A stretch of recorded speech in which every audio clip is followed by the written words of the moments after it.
Alright, so in this video what we're going to be doing is we're going to be bringing in a parts table or parts list. So it's real easy. What we do is we just we can either drop in down the parts list, or we use this bit here. So just this button, and then we can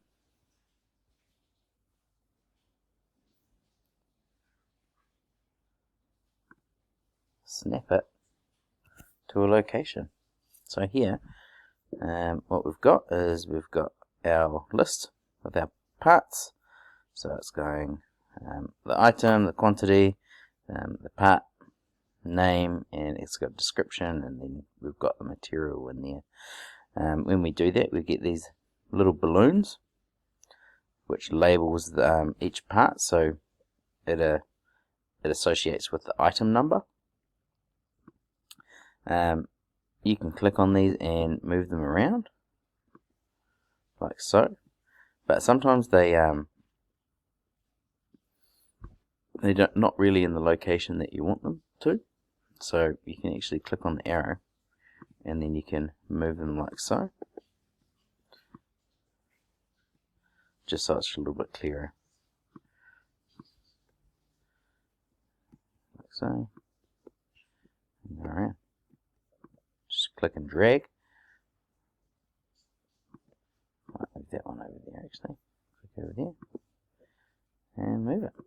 Now, if you accidentally drag this arrow, say for example I drag it to this bit here, it will automatically change the number. So now you can see that I've got two 2s.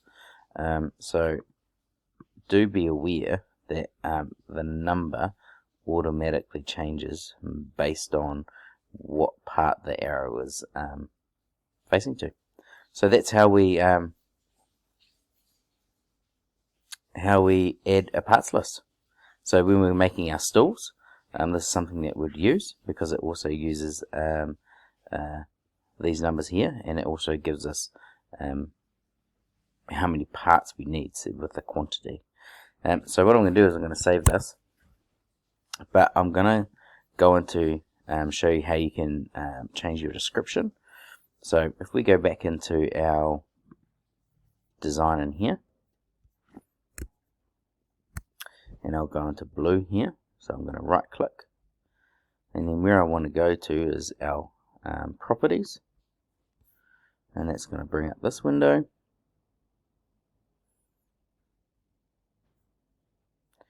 And in here you can add different information. So for example, in description I can say this is blue component made from plastic. But you can add other details in there as well. So for example, if you're using this for your stool, you might add the type of material that you've been using. So for example, I might be using the 19 by 1.2 mil tube,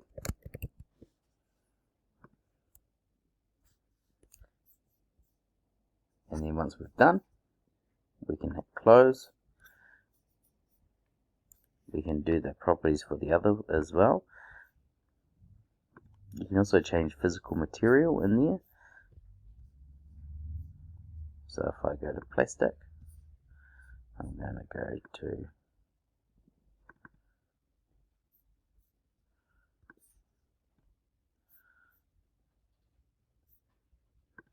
close. So I just drag that plastic on there. I'm going to save it.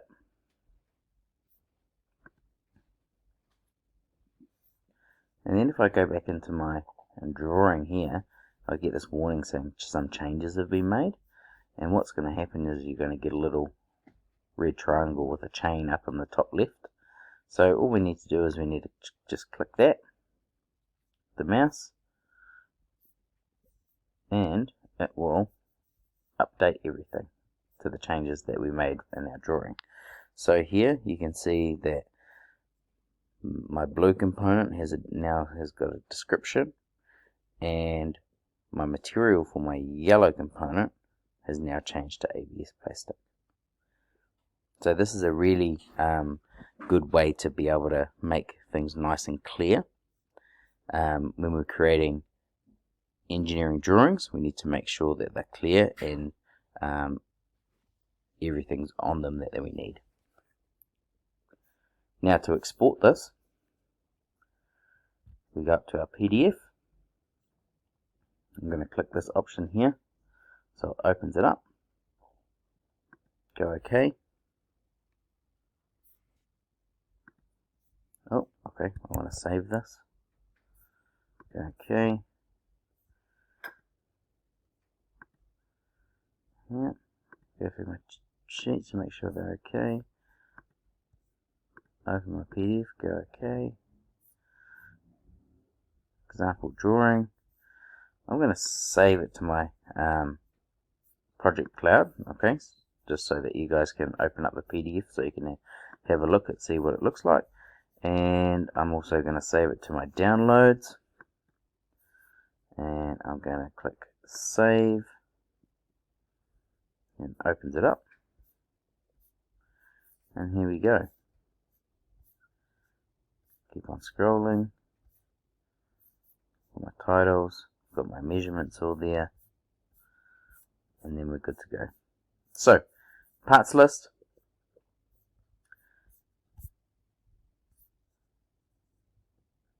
Add the table here.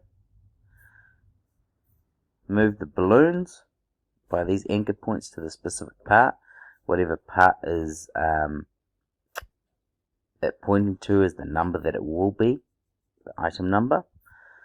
To add details like description or the different types of materials, we go back to our design interface. We right click on our component, and we either go to properties or physical material. We save this file here, and then we update this file and then save it, and this makes all the changes that we need. Cool.